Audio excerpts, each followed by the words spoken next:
Well, welcome everyone. So excited to have Paul with us today from Herowork Canada. And I've been watching your journey now for years. I can't believe that. That's now aging myself, but that's okay. And you, I'm And sorry. me as well, yes. And just such a cool idea and how it's grown, and just really excited to let more people across the United Church know about what you're up to. Paul, what's happening these days? Well, I'm excited to be here, and yeah, we've known each other 5 years now, as we've continued to iterate our program. And Hero Work is expanding, and I think there's some great opportunities for Hero Work and the United Church and different congregations to partner to make a difference in community. And so, yeah, I'd love to tell you about our program and what we're doing. Yeah, let's find out. So, what is Herowork? Well, let me share. I've got a PowerPoint for you that will go through some nice visuals and a video to share as well. So it's going to take about 15 minutes or so to get through the presentation, and you can see that okay? Good. There's kind of three big beats to this presentation. I'm going to tell you about Hero Work, what it is that we do, and give you some project examples. And I'm going to go into our expansion around what it is how we're looking to expand over the coming years, and then how different congregations could get involved as we move forward. So. But Hero Work is a charity that transforms other charities by transforming their buildings. So that's essentially the high level of what we do. But first, before I go into the details, I just want to talk a little bit about the problem that we're solving. Across the charitable sector, we found that charitable buildings are often in a state of disrepair, or they're diminished. They are just for a whole range of reasons, whether the building wasn't purpose designed to begin with, or it was meant for a different purpose. It has inefficiencies in its workflows. Sometimes there's unsafe environments. Often charities don't have the money to renew or maintain the buildings, and so they just depreciate and become not a great space for community, not a great space for people coming in to get help, not a great space for volunteers and staff to work in. We've done a study here in the Greater Victoria area, found out that the stats say that 36% of charities either urgently or very urgently need a renovation, and over half of them could deliver better services if they were able to renew their building.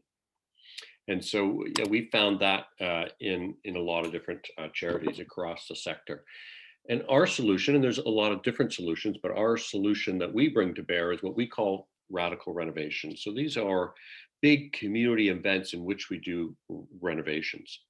I'll get into the community event in a minute, but when we partner with a charity, it's not, we just don't go in and do a quick renovation.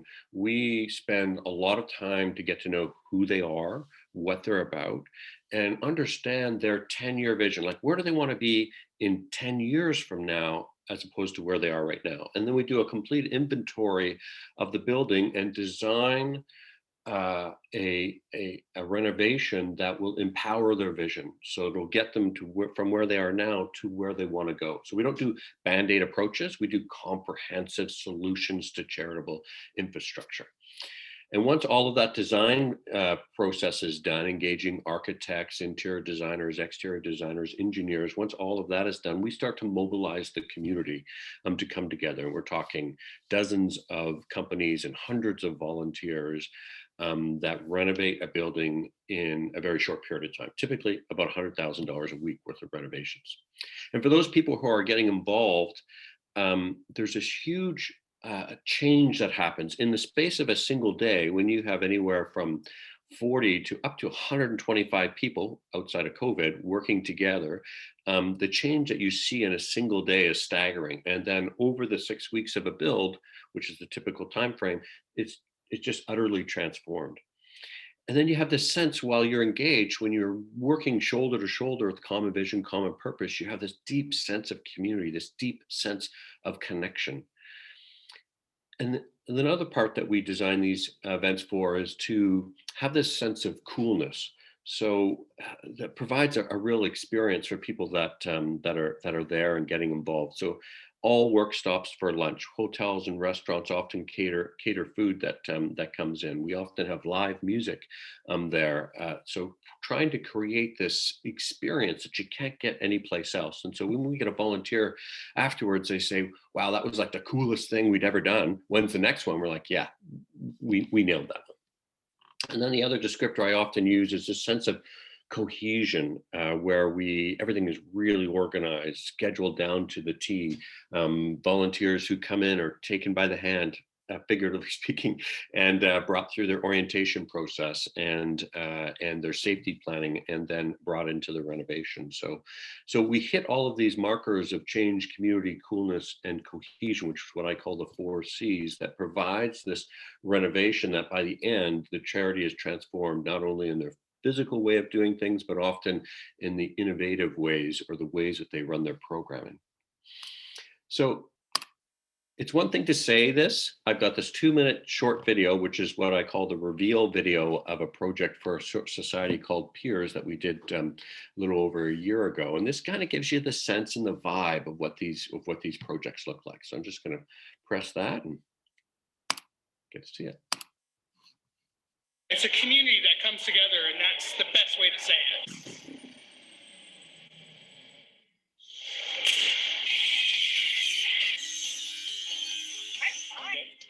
Yeah, it's very heartwarming to have so many organizations and people come together to give their time for Peers, and it makes it feel like what we're doing is really worthwhile. Peers is a multifaceted resource center for Victoria sex trade workers. The last 6 weeks, it's been unreal.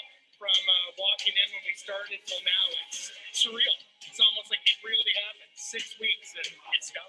One can do a lot, but many can do way more. I think they've been blown away by the whole experience, not just from a technical construction point of view, but from a relationship point of view with Herowork. It doesn't feel like any work site. For me, it's about giving back to the community. It's always a great experience to come. When you sit there and you see the amount of people in here and the energy, everybody wants to be here. It's really nice to be kind of giving back in ways that I've never experienced before. I got goosebumps when I walked in. It's a warm and comfortable space for all these women and men to be able to have a safe haven. This is big in the community. It's important. I mean, the workers need a safe place. And I couldn't even express in words what this is going to mean to the women or men that have to come here and use this. It's empowering. It's mind-blowing. Awesome and comfortable, and I love this place because it's a safe place.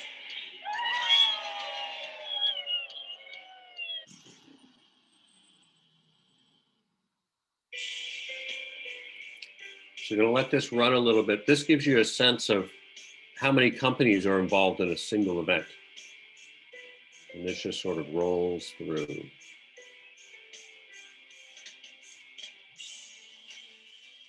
Wow, it's incredible. It's like its own community, really. It is.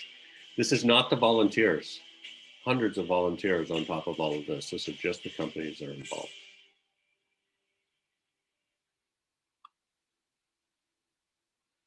And so that was an average size project for us. That project was, I think, worth just a bit over $600,000. So I'll just show you a couple of other examples of the kind of project that we do and the transformation, not only of the building, but the programming.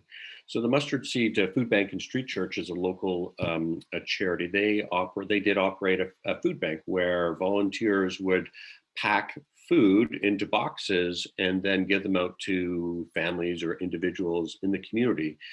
And they had this vision of creating a what they called a dignity market, which is a new way of distributing food that allowed people to go through a grocery store style experience, with their little one in tow. They get a shopping cart, and they walk through, and they're able to, in fact, choose different food items with a shopping helper. And so they came to us, and we really deeply understood and redesigned their space to create a mark, like sort of, it felt and looked like an upscale grocery store where people that are having food insecurity concerns were able to come in, and rather than just getting a hamper that you didn't know what was there, you didn't know whether that food was actually good for your children or that's something that they would eat, they're able to actually choose those things. In addition to that, we actually did a mezzanine over top of the warehouse. You can see in this warehouse, the roof over here is quite high, and we did a mezzanine. So we actually extended their upper section of their building to give them more office space, and renovated about 10 different offices so that they were able to become more efficient in the future, not only in the way that they delivered their services, but in fact in their operational spaces as well. That project was actually on CBC National News as a new way to deliver programming. The next one, another quick example is Our Place, which is a place that works with people suffering addiction and homelessness here in Victoria, and then they had the ability to take over a youth detention facility. So it's essentially a jail in View that hadn't been used for 5 years. View is a city just outside of Victoria. And they wanted to turn this into a therapeutic recovery community for men who have been suffering homelessness or addiction, incarceration, and to allow them to go through a 2-year program that was modeled off of a program in San Pedriano in Italy that really creates a community for these men coming together to lift themselves out of where they were and into a new place of healing. So you can see here that this is sort of the aerial view of the facility, and there's a bunch of different areas that they asked us to redo. A whole residential pod, 24 different cells that had to be turned into suites. You know how hard it is to renovate a jail? Everything is crazy. Like, just to take these fiberglass beds off the walls is just this huge amount of work. We did food production areas, and also renovated art spaces in a dining room. So here's a couple of afters. You can see that there was a pavilion because of the overrepresentation of Indigenous peoples within the corrections institutions. We did something that went towards an Indigenous culture in terms of its styles. You can see the difference in the sleeping suites and the TV area. This is it has a little bit more of a hotel feel now, really a sense of, this is home. What we wanted, the emotional feel of this project was all about how can we create a sense of home in this institutionalized area. So those are a few projects. We've done over a dozen projects, and we're scheduled out about 2.5 years now in Victoria. But what you see is that every building that you renovate impacts a wide range of different people. So it could be for the Our Place project, it could have been addiction and impoverished people and mental health and people who had suffered trauma, food insecurity for the food bank and homelessness. Each project hits different types of vulnerable populations, but it's not only the clients that come in and get these better programs and get this sense of self-worth because the building feels better, walking into a space that feels better, looks better, operates better, lifts up people's spirits, but also the staff that are there are now working in better efficient workspaces. They'll have a lower environmental footprint. They'll have better workspaces. The staff will feel better about the work that they're doing and more appreciated, and therefore you're going to have more longevity and more efficiency with your staff. Often, for neighbors, you always often have this not in my backyard attitude when a charity building comes into the community. And depending on the build, we actually interview all of the neighbors to say, what are your challenges? Can we change our pedestrian traffic flow or parking areas in order to make your experience of this charity better? And so often, depending on the build, whether it's a residential build or a commercial build, the attitude of neighbors change, and we've seen it many times where the buy-in of the neighborhood becomes so much better. They become proud that the building is in their neighborhood as opposed to wanting it to leave. And the same with volunteers. Volunteers are more appreciative with the better efficiencies, better workflows. They can make a bigger difference. And so what happens over time is that when you start to renovate many charities, it in fact shifts the landscape of charitable infrastructure in the community.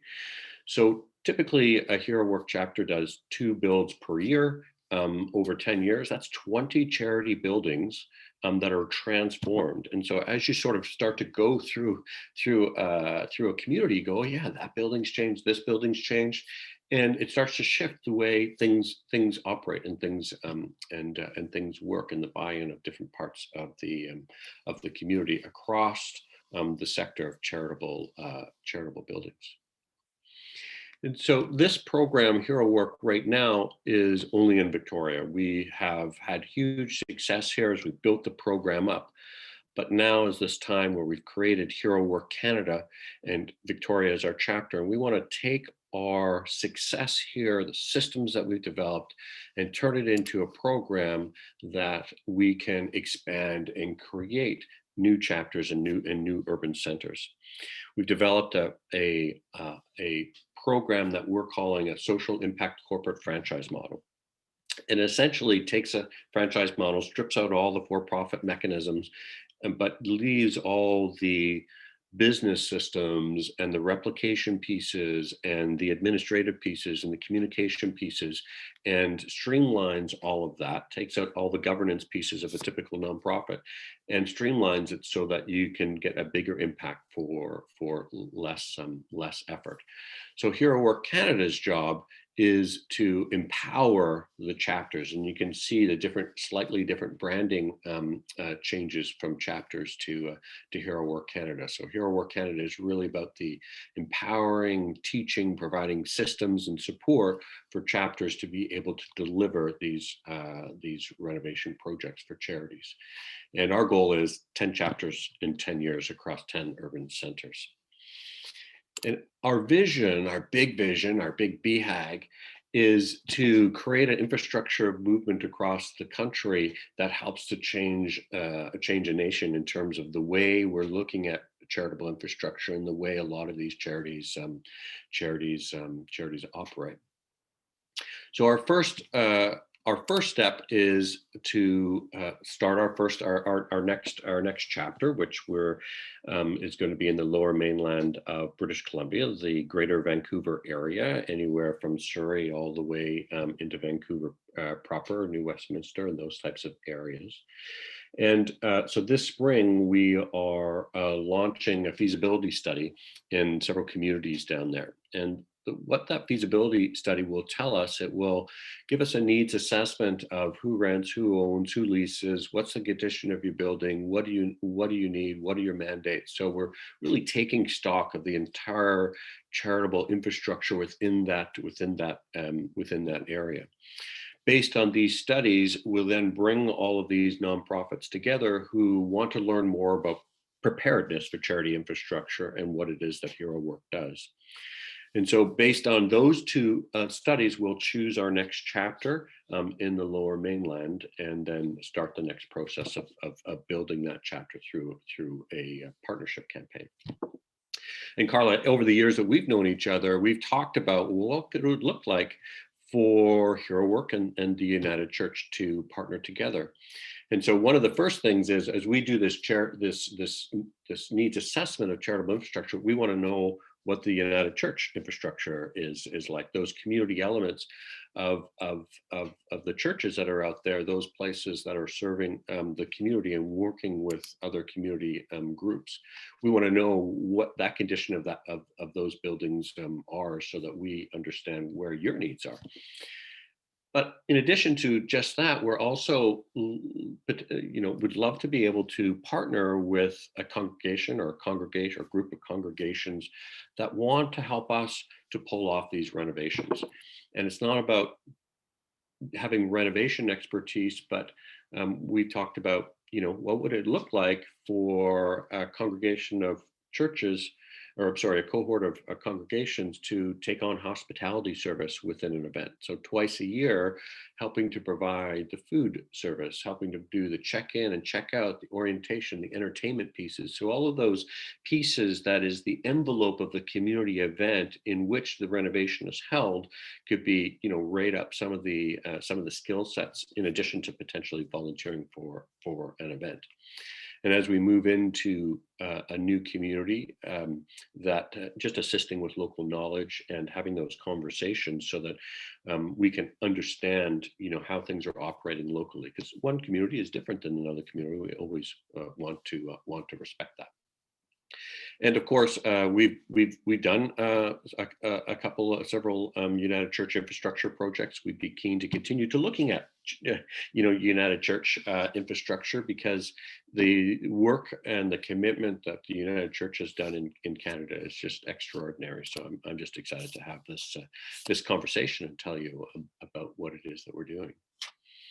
And so some of the benefits of this is, you really get a team building experience within the congregation. You're able to really engage in community and, showcase yourselves like, yeah, the United Church XYZ congregations are making an impact, and you get that visibility throughout the charitable sectors with many different companies and communities, because you saw the list of those companies. Well, all those companies are sitting down to have dinner, that could be being served by the United Church, or entertainment that's arranged by the United Church. And the impact of these builds is comprehensive across the board. So that's my presentation. Love to be able to talk and have a little conversation of anything I may have missed. I don't think you missed too much. I mean, I think, there we go. Yeah, no, I think that was great. And just think about how far you've come, and now 12 projects and 10 chapters in 10 years. That's pretty exciting. I guess the biggest thing that you've touched on, because you've talked about COVID a few times, is like, how has this changed your business model at this point, or your social impact model at this point? It seems like you've been able, nobody likes the word pivot. I think we're over it, but it seems like you've done more than pivot. Well, we last year, it was a COVID year, and 2020, we just had to move projects around, and we had to change the way we did it. So last year we did single moms transition housing, so housing for moms with little ones under 5 years old, and what would normally take 6 weeks took 7 months. So we started off with 5 people on site, including staff. So there's only like 2 or 3 volunteers.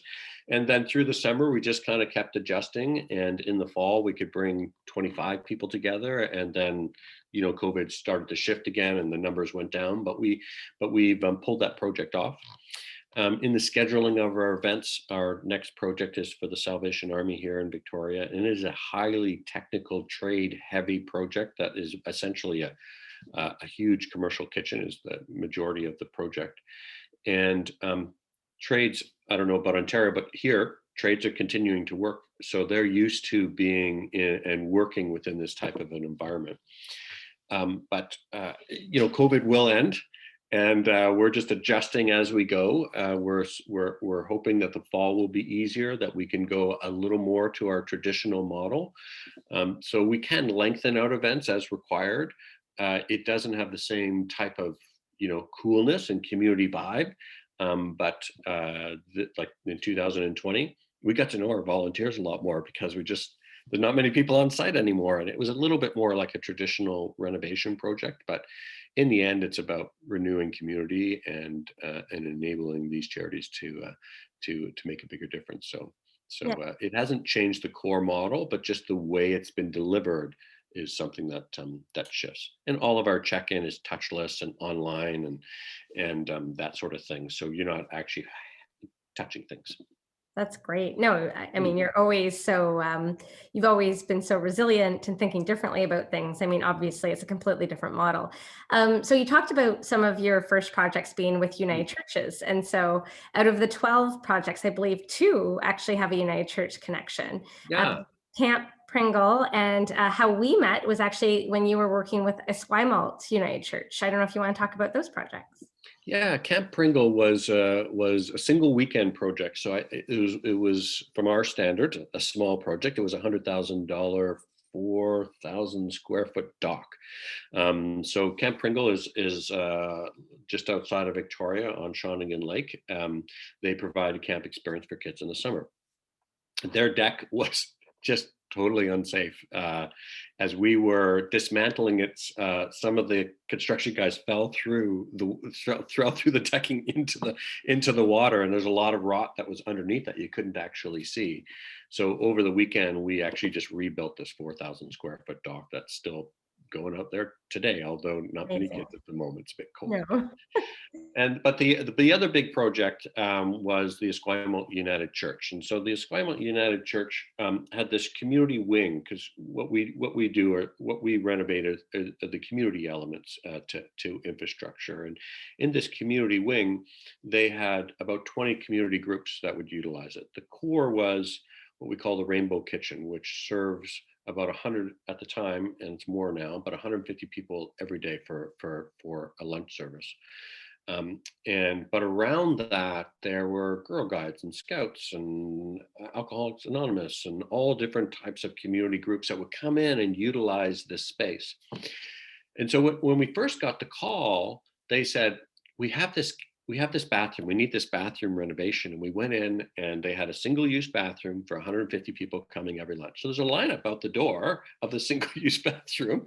And it was they only had one bathroom, but it was a men's bathroom. And so it had urinals and stalls. And so you could only one could use it at a time, because men and women would cycle back and forth.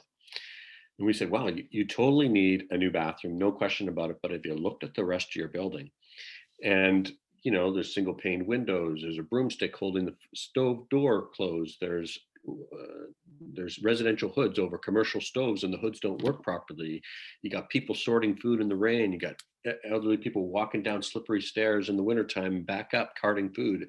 There was a bunch of things that wasn't really working. So in the end, we ended up doing a $640,000 renovation for them, that transformed how the Rainbow Kitchen works, the workflow of all the community groups, and in fact created much more fiscal sustainability for the church, because they had this big wheelie hall that they rent out very consistently.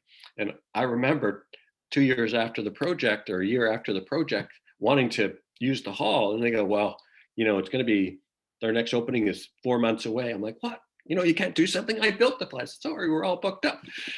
Because it was now beautified and working really well, that they were able to create rental income that enabled fiscal sustainability.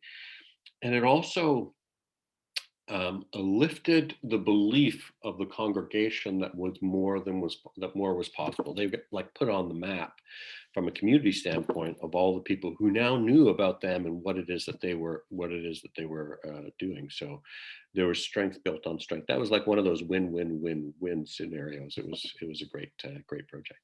And that's so lovely, just how you've talked about the win-win-win, because when you talked about the 12 projects and how when you actually renovate 12 nonprofit infrastructure buildings, how that has the ripple effect. And so each of those cases is a win-win-win-win.